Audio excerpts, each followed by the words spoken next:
If you were to tell me a few years ago that I was gonna buy my own motorcycle, I probably would have looked at you and laughed in your face. I used to be terrified to even get on the back of my husband's motorcycle, and now just a few short years later I have my own bike and I am in love with it. I love how freeing this sport is. I love the community, and I just kind of want to share how I got into my passion and how I kind of got over my fear of bikes. So it all started out when my husband brought home his very first motorcycle, a ZX6R. I thought he looked super cool, but I had zero interest of ever getting onto the back. I was nervous every single time that he took the bike out. I was scared of crashes. I was scared, not necessarily of him crashing, but obviously people hitting him. And that fear held me back from a lot. And he would always try to get me to go on the back, and I was always like, no, I'm just too nervous. And one day, somehow, he convinced me to just take a little stroll around our apartment complex, and I was terrified. He tried to convince me to go out onto the main road. I, fun fact, started crying and told him I was never gonna get on the back of his bike again. Until a few short weeks later, and I did it. He kind of didn't tell me that I had a choice. He kind of just was like, all right, we're gonna go to the gas station, and it was actually a lot of fun. And I know that I'm obviously not the only one that was terrified to even get on the back of a bike, but I'm honestly so thankful that he kind of not forced me into it, but helped me get over my fear. There was something that kind of clicked with me, and I loved how freeing it was. I loved that you could just like feel the wind in your hair, and you almost kind of felt like you were flying. And obviously being a backpack, it's a little harder because you kind of are out of control. Like you don't have any control of what's going on around you, so I was really nervous the whole time. But obviously, as I kept going out with him, that fear kind of went away, and it was more so just excitement. I would ask to go on like every single ride that he wanted to do with his friends, and sometimes he did have to say no. And if you have a backpack, you know, sometimes you don't want to ride with a backpack. So one day we were out riding with a group of our friends, and one of our friends used to have a Honda CBR 250, and he would let people who were interested in maybe starting to ride a motorcycle try it out. And so I was like, what the heck, I'm gonna give it a try. And my husband kind of just looked at me and he was like, okay.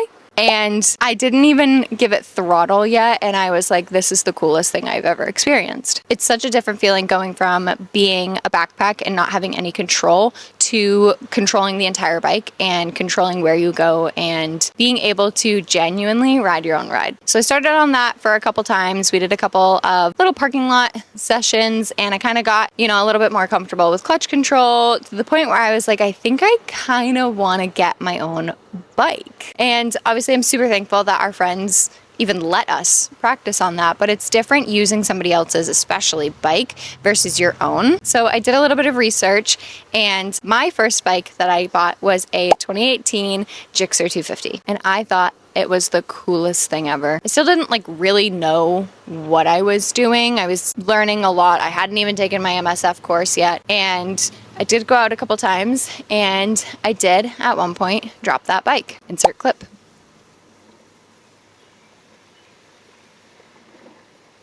Yeah. So you live and you learn, and everybody drops a bike at least once. But it was kind of at that moment where I was like, it was very humbling, and I was like, oh, I don't really know what I'm doing. I should probably get my endorsement. So for those of you who don't know, I live in New Hampshire. Unfortunately, we are seasonal riders. We half the year can't ride because it's cold, winter, bad weather conditions. So I had to wait for my state's MSF courses to open for the season. Now in New Hampshire, you can do the MSF for $150. It is a 2-day course. You do a 5-hour e-course online prior to going to the course. So that is like your written portion of the test. And then when you go in person, it is all seat time, which is amazing. The first day we went over very basic things such as like overall generics of the bike, clutch control, shifting, kind of just getting familiar and really working on those slow speed maneuvers. Day 2 is where we took all the skills that we learned from day 1 and started applying them to different exercises such as U-turns, emergency braking, and merging. And at the end of day 2, you take a skills test where you just do all the same exercises that you've already been doing that entire day. And if you pass, then you can actually go right into the DMV and just get your endorsement right on your license. And not everyone passes the class. You can retake the class. You would have to pay an extra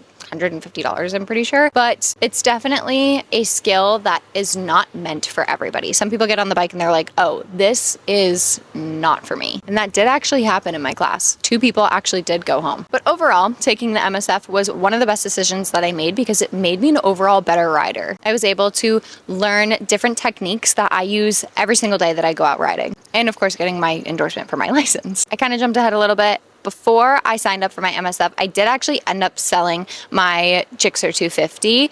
I sold it to a girl who also, it was her first bike. She was very excited. And I thought I was going to get out of the sport. There was a lot of accidents that happened in my area and it kind of like scared me away from it. But unfortunately in this sport, that is just something that is inevitable. Accidents happen, whether it is the fault of a rider or the fault of, unfortunately, a driver not paying attention. It could be a multitude of things, but that is just something that happens, unfortunately. So a couple months before my course, I purchased my 2023 Yamaha R3. I did a lot of research before I bought this bike, and a lot of people were like, really? You're gonna upgrade from a 250 to a 300? And to them I say, yes. Are you gonna pay for my motorcycle?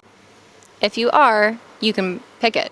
But since you're not, I will be picking the motorcycle that best suits me and my skill level currently. This bike is super fun. It is super light. It is a great beginner bike. And honestly, that is still where my skill set is. I am still a beginner. I still learn new things every single time that I go out and ride. I still have moments where I'm like, oh, whoops. I still have moments where I'm learning and I'm still figuring it out. In my personal opinion, where I am in my motorcycle journey, I think that this bike is plenty of bike for me. Now, obviously, as I mature and become a better rider, of course, there's other motorcycles that I'm looking into that I would love to get as my future bikes. But for right now, it's me and Mrs. R3. Overall, learning how to get over my fear and learning how to ride a motorcycle was genuinely one of the best decisions that I made. It is so fun. It is so freeing. It's a great way to clear your head and you get to meet incredible people along the way. The bike community is huge. And no matter where you go, whether you're on the road and you see a biker and you give them